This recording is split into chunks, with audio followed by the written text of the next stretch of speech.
Hello all, Deborah Roth here, back again with another installation in my Inner Goddess Team video series.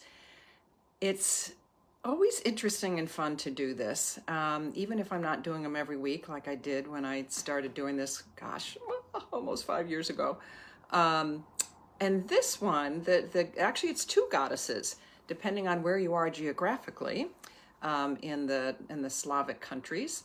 That are goddesses of spring and of fertility, and I think, as I've said many times, and if you go to the YouTube version of this, which posts on Thursdays after I do it on Facebook and Instagram Live, you can always learn more about why I'm so passionate about bringing the archetypes and the energies of the divine feminine into the larger world. And these two, I think, remind us, like so many of the spring goddesses do from around the world, that what a metaphor spring is: seed planting, growth, rebirth. No accident, I guess, that in the Christian tradition that Easter is this time. It is the time of the resurrection, the time of renewal, and all those rewords, things coming back to life. And these goddesses, these Slavic goddesses, are no exception. They are Zywia and Vesna, and they are this kind of two aspects of the same goddess. And in fact, there's a third one in many traditions around the world. They talk about the triple goddesses, the three faces of the goddess. I always talk about four. That's a different story. But maiden, the young virgin version of this archetypal energy, the mothering, nurturing energy, and then the wise woman crone energy. So in the story of Zywia and Vesna, Vesna is the virgin energy, the maiden, youthful energy. Zywia is the mother energy, and then in this tradition, oh gosh, somewhere I have it in my notes what the name of Baba Yaga. Baba Yaga, I've done Inner Goddess Team, an Inner Goddess Team video about her. So, and I love the way that these two sides really complement each other in this story of growth and fertility that spring brings about. They're associated. So Vesna is, as I said, associated with vesnas, which are thought to be nymphs, wood nymphs, vita nymphs in Serbia and Croatia. And these vesnas were just really presented as sort of these joyful beings and dancers and singers, and really kind of that energizing energy that spring can uplift with us. Zywia, she appears, as I said, slightly older, and she's focused on water energy as opposed to fire energy, which is what Vesna is connected with. Here it is. Okay, so the role of Great Mother seems less flamboyant of the two, and so Zywia is more calm and gentle, and brings that kind of the rebirth in this quiet way in the spring, whereas Vesna represents this vibrant, burning growth through life. And as part of their mythology, it was believed in these cultures in this region, I didn't mention that Zywia was honored. She was called Zywia in the north in these Slavic countries, and then in the south is when she was known as Vesna. And at the end of winter, it was felt at the spring equinox, and some things that I found said it was just March 1, that an effigy, a symbolic straw effigy, a straw person of winter was either burned and or drowned, depending on what region you lived in, if you were in the north or the south. And so winter in personified by this effigy, was sent to the underworld.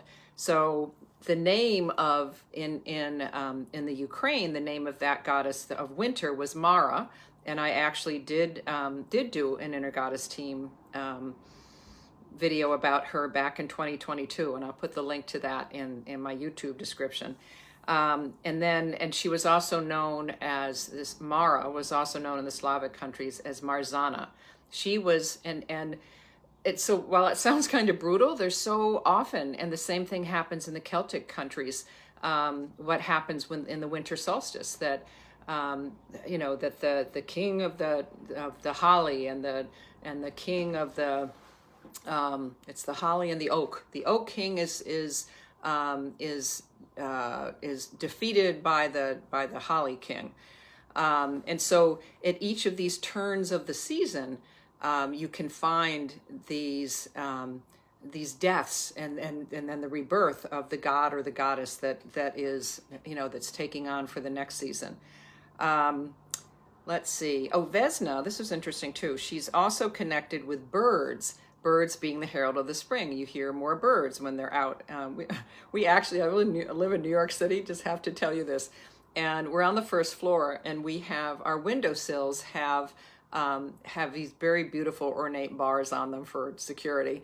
And we have mourning doves that lay eggs there. They sit on their eggs. We actually have, it's such a perfect personification of what I'm talking about.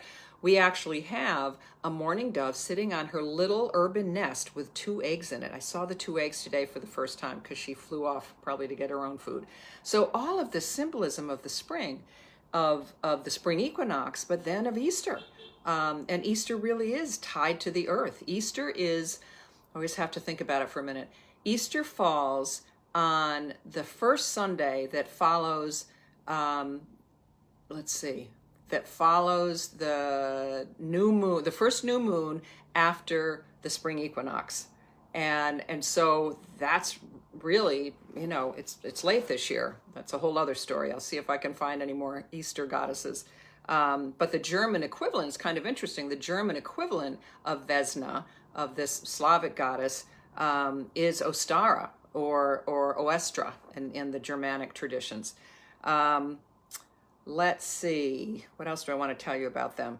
They are goddesses of life, of nature, of reproduction. We've talked about all that. And with because Vesna was connected with birds, the bird is called a vesnik, and it's the herald upon which sounds similar to her name, and she is said to appear in the spring on the wings of birds, in the winds of birds. I love this one. In the 19th century, Russian peasants celebrated the return of spring, this one on March 1st, I mentioned that, by going out to the fields and carrying a clay figure of a lark or a bird on a stick, on a pivot, which had been decorated with lots of flowers.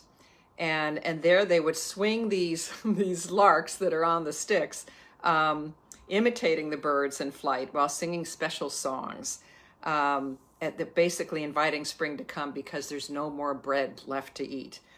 In Belarus, people still hang paper birds around the house and yard because they believe that the birds carry with them on their wings the beautiful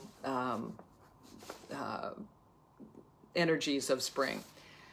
So I love it. So I love it when I find ones that I've absolutely never heard of these Slavic goddesses. And as I said, how we can embrace them in our modern times is to look at their themes, to look at the energy that they carry, which is thinking about clearing out the debris, the detritus of the winter, and making room for, inner-wise, and in your gardens as well, they really reflect each other, to make space, to grow new ideas, new projects, to bring the energy of spring into your life, both your inner life and your outer life. So think about that. What is it that you need to let go of, need to release in order to make space for new growth in your life? And I have a wonderful, this is not a chant, this is a song that many of you will likely recognize. And it was written in like the mid 70s by a songwriter, David Mallet, but it's been sung by John Denver, even I think he did it with the Muppets even on Sesame Street, Peter, Paul, and Mary. It's been sung in a bunch of different places. I think Joni Mitchell did a version of it. And I just love it. It's the first thing that came to mind when I thought about how do I want to celebrate the energy of spring, of planting seeds, encouraging new growth. And so I'll sing it for you and see if it's familiar. Inch by inch, row by row, gonna make this garden grow. All it takes is a rake and a hoe and a piece of fertile ground. Inch by inch, row by row, someone bless these seeds I sow low. Someone warm them from below till the rain comes tumbling down. Isn't that pretty? I will include a link to one of those versions in the YouTube description as well. So I hope you're enjoying your first week of spring. It's been a little funky spring weather in New York right now. Not exactly the warmest, but we know that spring is this combination of really warm days and reverting back to winter a little bit. But I hope that you will really embrace the themes of growth and resurrection and fertility. What is it? What fertile ideas do you want to grow this spring? Thanks for joining me, and let me know if there are any other spring goddesses you've discovered. Bye for now.